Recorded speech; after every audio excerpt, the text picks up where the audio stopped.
the ultimate goal that these people have in mind is the goal to create a one world government run by the banking industry, run by the bankers, and they're doing it in sections. The European currency, the euro, and the European Constitution is one part of it.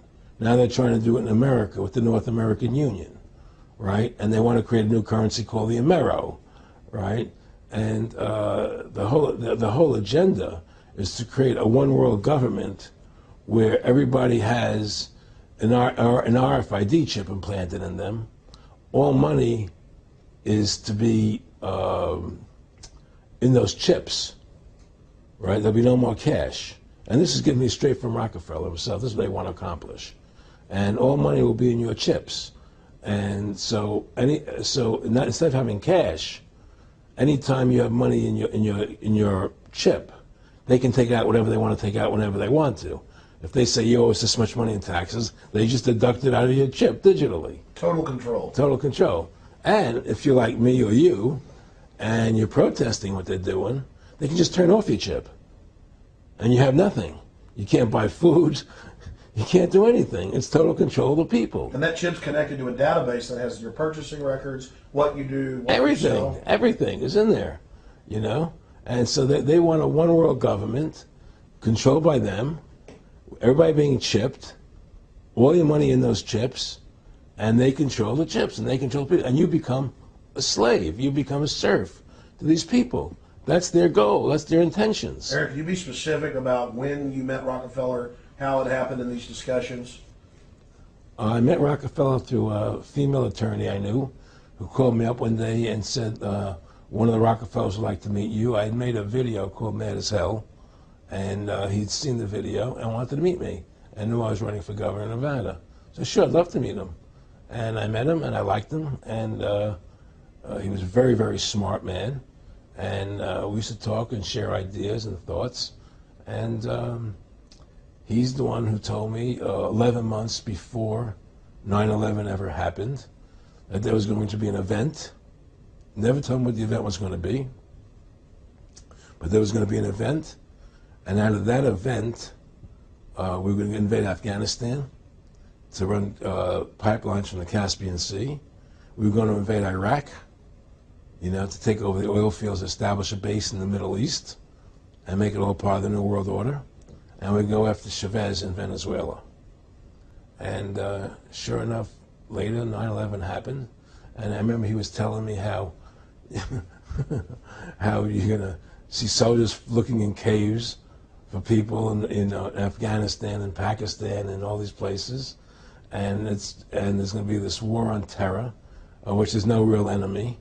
And the whole thing is a giant hoax, you know, but it's a way for the government to take over the American people. He told you it was going to be a hoax. Oh, yeah. Oh, yeah. There's no question. He says, there's going to be war on terror. And he's just laughing. There's no... Who are we fighting? I mean, why do you think 9/11 happened and then nothing's happened since then? Do you think that our security is so great here that these people who pulled off 9/11, who were able to, can't knock down another plane? Come on, it's ridiculous. 9/11 was done by people in our own government and our own banking system to perpetuate the fear of the American people into subordinating themselves to anything the government wants them to do. That's what it's about, and to create this war, this endless war on terror.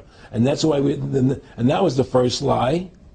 And the next lie was going into Iraq, you know, to get Saddam Hussein out with his weapons of mass destruction.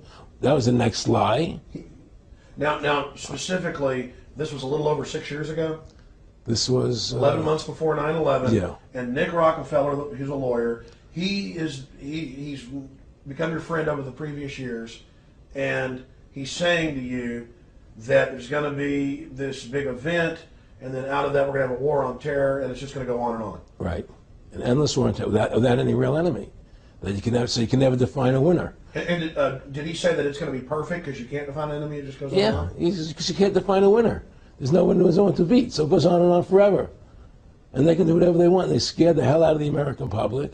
Look, this whole war on terror is a fraud. It's a farce. It's very difficult to say it out loud because people are intimidated against saying it. Because if you say it, they want to make you into a nutcase. But the truth has to come out. That's why I'm doing this interview.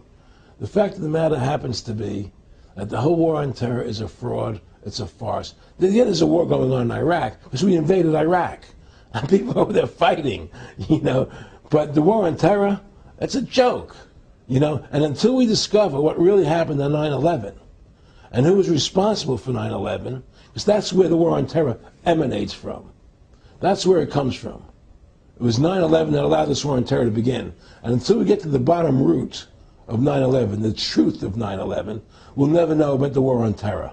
Aaron, you said that he was, and I think it's important, and I know this about the Rockefellers from Dr. Dennis Cuddy and many others who literally, you'll be 20 years old in a lunch line at college, and there's David Rockefeller. And they're experts at recruiting and getting what they call players, and that clearly he was, I want to make it specific and just get you to reiterate what you said last night about you got 30% of the vote, you were having an effect, you made mad as hell, they knew that you'd started the Constitution Party, they knew that you were somebody who was taking action and getting things done, you'd already made some big films, had a lot of other successes, right. So they were trying to recruit you, and didn't it come down to the point of, hey, we are here to recruit you, and don't worry, your chip's going to say, don't mess with us, this guy's don't touch. Yes, that did happen. I was definitely being recruited, but it's more subtle than that. Well, in your words, just go through the process, and then what he said. Well, what it is remember we were friends, and we used to go to my house a lot. We'd have dinner, we'd talk, and he'd tell me about business investments that he'd get involved in, or they would help me with this business investment or that business investment. And was I interested in joining the Council on Foreign Relations? I would have to get a letter to join them, but was I interested in that? And, just stuff, leading you on.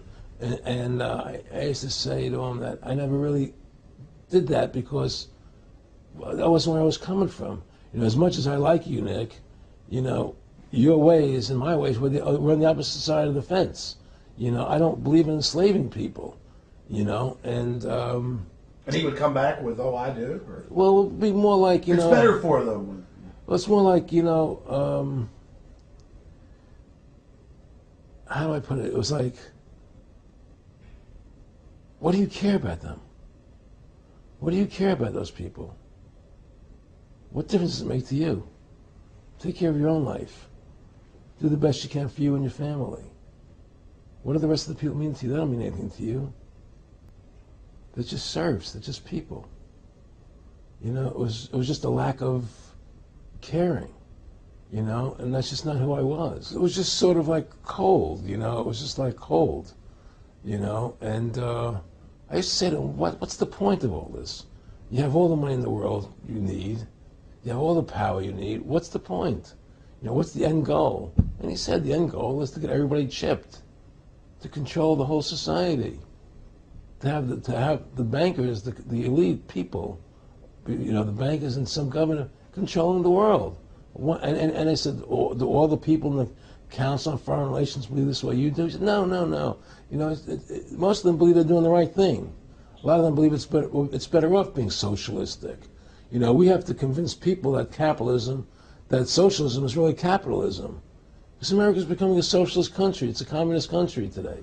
Well, one of the things they told me was that he was at the house one night, and he would talk, and he started laughing. He said, Aaron, what do you think women's liberation was about? And I said, I had pretty conventional thinking about it at that point. I said, I think it's about women having the right to work, getting equal pay with men, just like they won the right to vote, And he started to laugh. He said, you're an idiot. And I said, why am I an idiot? He said, let me tell you what that was about. We, the Rockefellers, funded that. We funded Women's Lib, And we're the ones who got all over the newspapers and television, the Rockefeller Foundation. He says, and you want to know why? He said, there were two primary reasons. And one reason was we couldn't tax half the population before Women's Lib. And the second reason was now we get the kids in school at an early age. We can indoctrinate the kids how to think. It breaks up the family. The kids start looking at the state as the family, as the school, as the officials, as their family, not as the parents teaching them. And so those are the two primary reasons for Women's Lib, which I thought up to that point was a noble thing. You know, when I saw their intentions behind it, where they were coming from when they created it, the thought of it, I saw the evil behind what I thought was a noble venture.